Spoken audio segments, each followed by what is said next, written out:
Good morning, Alex and friends. I'm Grace. Today is Monday, July 14th, 2025, and you're listening to Alex's News.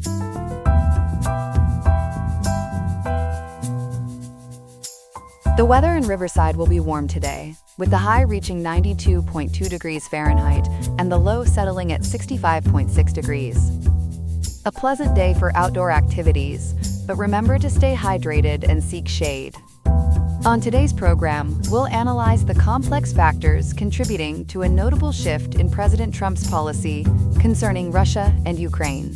Plus, we'll uncover the full story behind the destruction of the Grand Canyon Lodge, exploring what led to this significant and devastating event. These compelling stories and more are coming up next. All that and more on Alex's News. Stay tuned.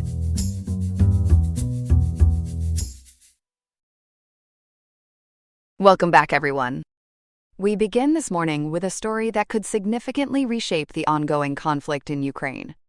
Today, former President Donald Trump meets with NATO Secretary General Mark Rutte in Washington, D.C. This comes amidst a notable shift in President Trump's approach, moving from skepticism to a more assertive stance against Russian aggression. For more, we turn to our reporter Ethan, who is following the developments closely. Ethan, give us the rundown. Grace, it's a big day. NATO Secretary General Mark Rutte is in Washington today, July 14th, and tomorrow, July 15th, for critical discussions, CBS News reports. He'll meet President Trump, Secretary of State Marco Rubio, Defense Secretary Pete Hegseth, and Senators Lindsey Graham and Richard Blumenthal. This follows Trump's recent tease of a, quote, major statement, end quote, on Russia, and hints about more defensive weapons for Ukraine. Ethan, how has President Trump's stance on the Ukraine conflict evolved, especially on weaponry? Quite a pivot, Grace. Al Jazeera reports Trump initially scaled back support, viewing aid as a taxpayer drain and declining new arms shipments. However, by July 7th, he began approving them. Today, he announced the U.S. would send Patriot air defense systems to Ukraine, emphasizing their desperate need per the Kyiv Independent. But there's a unique financial twist. A twist? Tell us about the financing and how this aligns with his philosophy. President Trump stated the European Union or NATO would fully reimburse the U.S. for these weapons, framing it as, quote, business for us, end quote, according to Politico.eu. This new model, AP News notes, shifts from direct U.S. military aid. The U.S. sells weapons to allies who then pay for and transfer them to Ukraine. This aligns with his long-standing view that allies should contribute more to their own defense. So allies are picking up the tab. Has President Trump's view on Vladimir Putin also shifted, leading to this change? Yes, dramatically. Al Jazeera reports Trump's policy shift is largely due to increasing frustration and, quote, disillusionment, end quote, with Putin. Trump accused him of talking nice then bombing, calling his words, quote, meaningless, end quote. This is some of Trump's strongest criticism yet of Putin, who refused U.S. ceasefire proposals. Is this frustration translating into tougher sanctions? Absolutely, Grace. Bipartisan efforts are pushing for tougher sanctions. CBS News indicates Senators Graham and Blumenthal advocate for, quote, congressional sanctions with a sledgehammer, end quote. Their, quote, Sanctioning Russia Act of 2025, end quote, aims to impose 500% tariffs on goods from countries like China and India buying Russian energy, which bankrolls the war. The bill has overwhelming Senate support and awaits Trump's approval, as he's, quote, looking at it very strongly, end quote. What about other funding for Ukraine?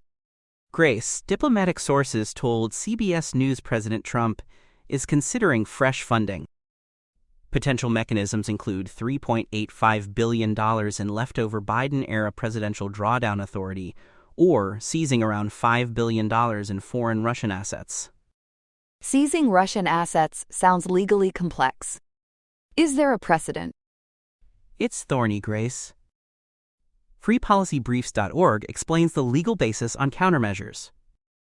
While the U.S. Repo Act grants authority to seize, significant legal hurdles remain due to sovereign immunity, Brookings.edu notes. Concerns include setting precedent and potential retaliation. A legal tightrope. Ethan, considering all these developments, does this signal a turning point for the conflict? Many believe it does, Grace.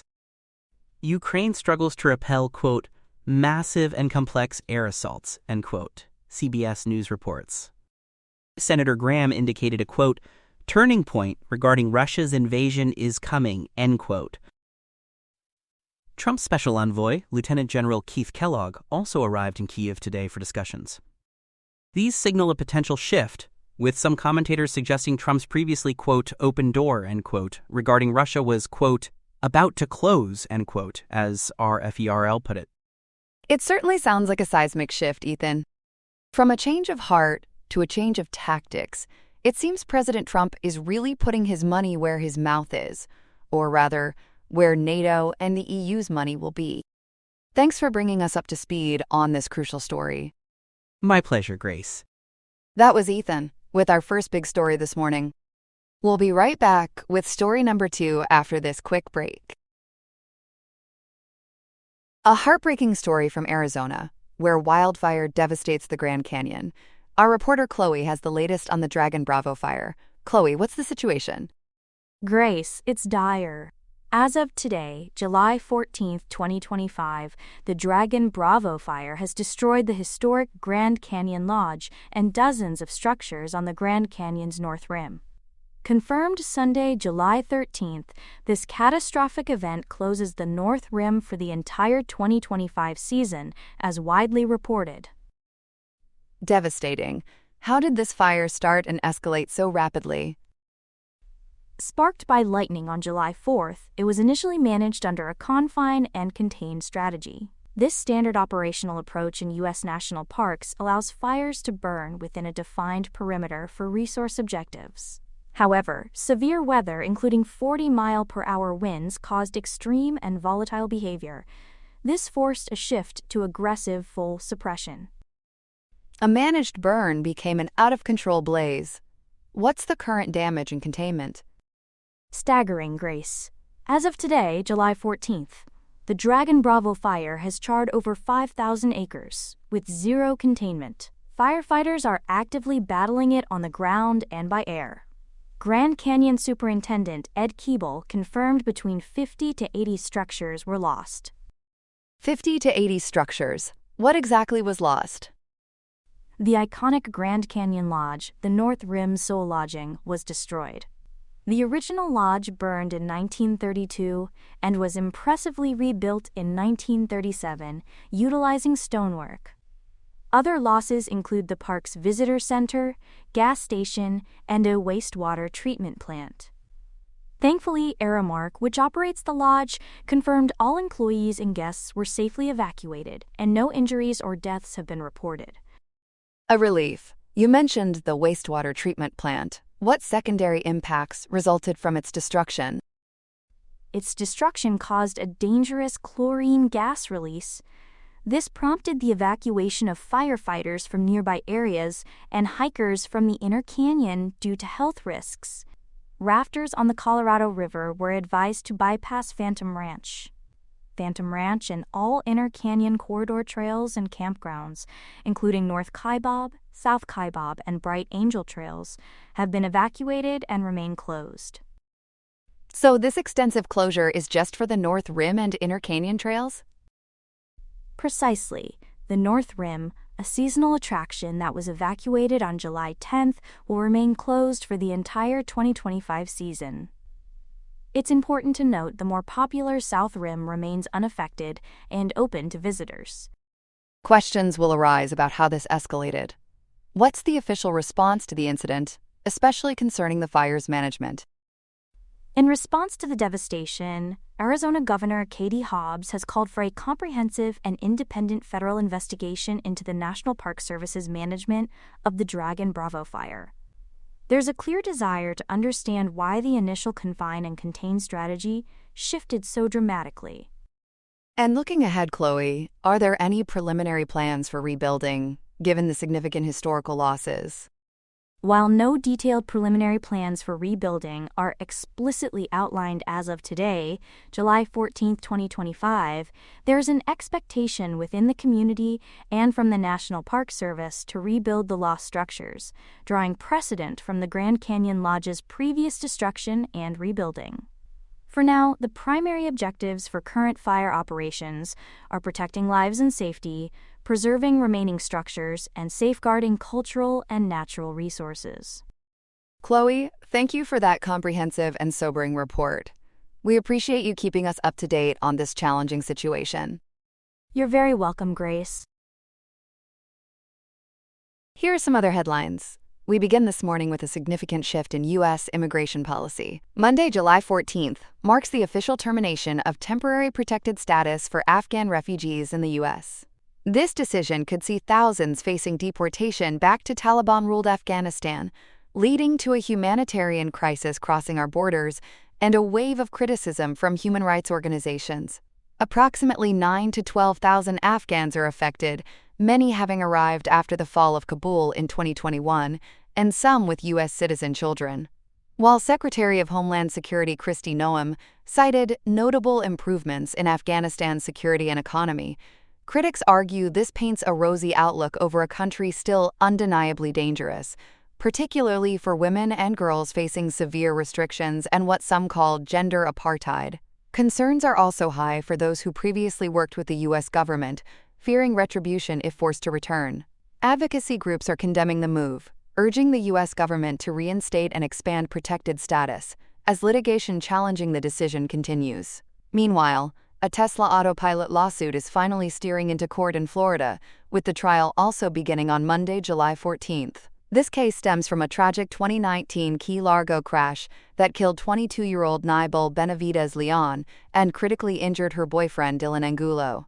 A Tesla Model S, reportedly operating on autopilot, slammed into a stationary vehicle, even though the driver admitted to looking at his phone. Plaintiffs allege Tesla exaggerated its autopilot capabilities and engaged in deceptive marketing, suggesting the system was safer than human drivers. This marks the first time a jury will hear a case directly tied to the autopilot system, proving a significant test for Tesla's reputation and a crash course for the company's self-driving technology claims. Across the country, public radio and TV stations, including NPR and PBS affiliates, are sounding the alarm this morning, worried about potential funding cuts. Former President Donald Trump is demanding Congress claw back over $1 billion allocated to the Corporation for Public Broadcasting, accusing them of spreading woke propaganda.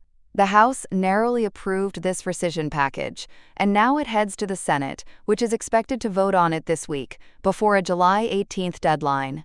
Public media executives warned these cuts would have a quote, devastating impact, potentially forcing stations to tune out local programming, news, educational resources, and emergency services.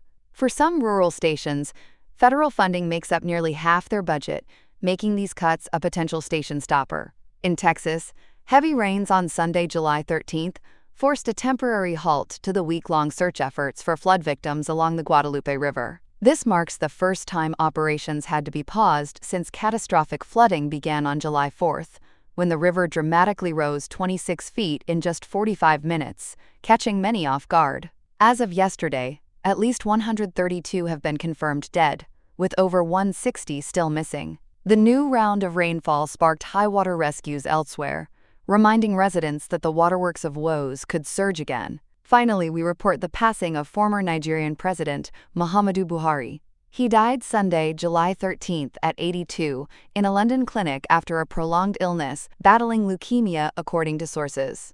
Buhari led Africa's most populous nation twice, first as a military ruler in the 1980s, and later as a, quote, converted Democrat who made history in 2015, becoming the first opposition candidate to defeat a sitting president. His Democratic presidency, which concluded in 2023, was marked by efforts against corruption and insecurity, though plagued by a faltering economy and frequent medical absences abroad. Current Nigerian President Bola Tinubu has ordered all national flags flown at half-mast, marking the end of an era for a leader whose life was truly ruled by change. That's all we have for now. Today's episode was made by Alexander King with Claude Sonnet 4.0, Gemini Pro 2.5, Gemini Flash 2.5, and Google Cloud Text-to-Speech. I hope you have a great day. I'll see you tomorrow, Alex.